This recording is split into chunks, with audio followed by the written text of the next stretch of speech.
Students अब आइए हम चलते हैं क्वेश्चन नंबर 3 का पहला पार्ट। क्या कहते हैं स्टूडेंट्स कि सिद्ध कीजिए कि 1/√2 एक अपरिमेय संख्या होगी। ठीक है, तो मैंने आपको बताया कि जब भी ऐसा प्रश्न दिया रहे और कहेंगे अपरिमेय संख्या होगी तो जो दिया हुआ है उसका हम क्या मानेंगे, उल्टा मान लेंगे। ठीक है, तो हम मान लेते हैं कि दिया हुआ कितना है, अपरिमेय संख्या, तो हम क्या मानेंगे, ये जो दिया है वो परिमेय संख्या है। तो क्या करेंगे तो स्टूडेंट्स की माना कि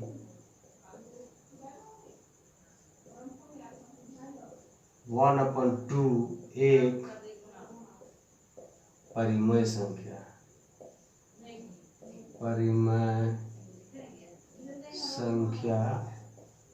है। आप बताइए कोई भी नंबर यदि परिमेय संख्या रहे तो वो किस फॉर्म में होता है, तो p/q के फॉर्म में। इसे हम क्या लिखेंगे, p/q बराबर कितना हो जाएगा, 1/√2, जहां p तथा q एक सहअभाज्य पूर्णांक है तथा q बराबर 0 नहीं है। ऐसा क्यों कहा, क्योंकि जो परिमेय संख्या का सरलतम रूप होता है स्टूडेंट्स, उसमें उभयनिष्ठ गुणनखंड केवल एक होता है। ठीक है, और जब दो संख्याओं को उभयनिष्ठ गुणनखंड एक हो तो उसे हम क्या कहते हैं, सहअभाज्य संख्या। और जो कि परिभाषा से हमको पता है कि पी और क्यू क्या है, पूर्णांक है, इसलिए हमने पूरा मिला करके क्या लिखा कि पी तथा क्यू क्या है, सहअभाज्य पूर्णांक है। ठीक है, अब दोनों ओर वर्ग करने पर तो देखिए दोनों ओर वर्ग करने पर तो ये क्या हो जाएगा, p/q का स्क्वायर हो जाएगा, होल स्क्वायर। ठीक है, और ये कितना 1/2 का होल स्क्वायर हो जाएगा। ठीक, तो ये कितना हो जाएगा p²/q², और ये कितना हो जाएगा 1/2। ठीक है, अब क्या कीजिए स्टूडेंट्स, ये p²/q² हो गया और ये बराबर कितना हो गया 1/2। तो क्या करेंगे, p²q² को यहाँ ले आते, ये कितना होगा q²/2। ठीक है, ये वो कितना हो गया q²/2। अब देखिएगा कि q² किससे विभाजित हो रहा है, 2 से, तो q भी किससे विभाजित होगा, 2 से होगा ना। अब ये बताइए स्टूडेंट्स, जब ये देखिए अब इसको हम सीधा ये क्रॉस मल्टीप्लिकेशन करते हैं। ठीक है, तो ये कितना है p²/q² बराबर 1/2।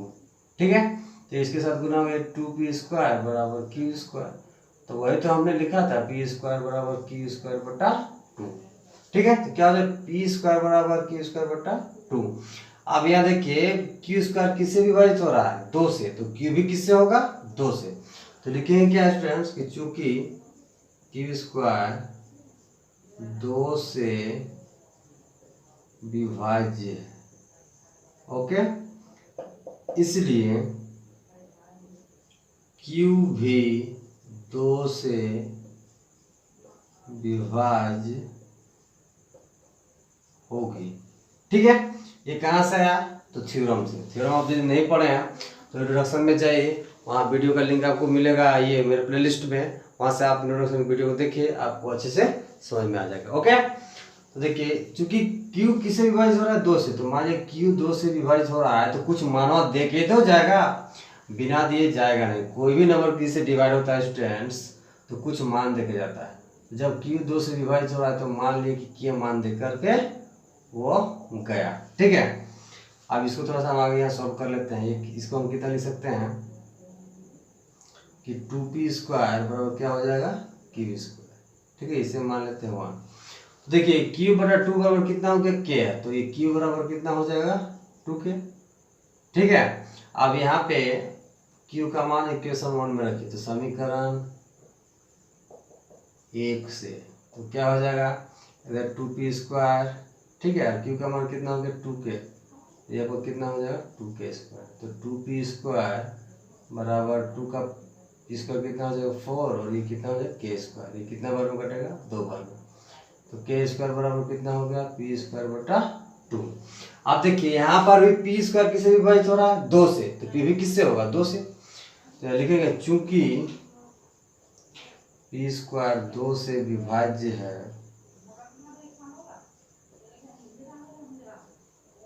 इसलिए पी भी 2 से विभाज्य होगी। ओके, अब जब P से 2 से पूरा कट रहा है स्टूडेंट्स, तो कुछ मान दे के जाएगा। जब P 2 से विभाजित हो रहा है तो मान लीजिए क्या मान दे के गया, L मान के दे, L दे के गया, ठीक है, इसे भी मान लिया। अब देखिए P बराबर कितना हो जाएगा, 2L। अब देखिएगा हमने यहाँ पे क्या माना है कि P तथा Q क्या है, सहभाज्य पूर्णांक है। इनके बीच में केवल कितना उभयनिष्ठ गुणनखंड है, 1। लेकिन यहाँ देखिए Q बराबर 2K और P बराबर 2L, इनके बीच में कितना उभयनिष्ठ गुणनखंड हो रहा है, गुणनखंड 2 हो रहा है। तो जब इनके बीच में उभयनिष्ठ गुणनखंड 2 हो रहा है स्टूडेंट्स, तो क्या P तथा Q यहाँ सहभाज्य पूर्णांक होगा, नहीं होगा। और जब सहभाज्य पूर्णांक नहीं होगा तो क्या ये 1/2 परिमेय संख्या होगी, नहीं होगी। अब जब 1/2 परिमेय संख्या नहीं होगी तो सिंपली क्या होगी, अपरिमेय संख्या। तो यहाँ क्या लिखेंगे स्टूडेंट्स की चूंकि P बराबर 2L, Q बराबर 2K, यहाँ उभयनिष्ठ गुणनखंड कितना है, 2। तो लिखेंगे चूंकि P तथा Q का उभयनिष्ठ गुणनखंड कितना, 2 है, ठीक है। इसलिए P तथा Q सहभाज्य पूर्णांक नहीं होगा। अब बताइए जब P तथा Q सहभाज्य पूर्णांक नहीं होगा तो 1/2 परिमेय संख्या नहीं हो सकती। अब जब 1/2 परिमेय संख्या नहीं हो सकती तो सिंपली क्या हो जाएगा, अपरिमेय संख्या। इसलिए 1/2 एक परिमेय संख्या नहीं होगी।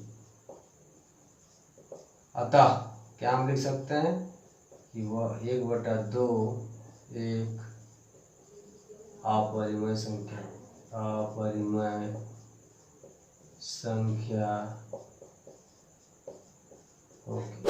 ओके,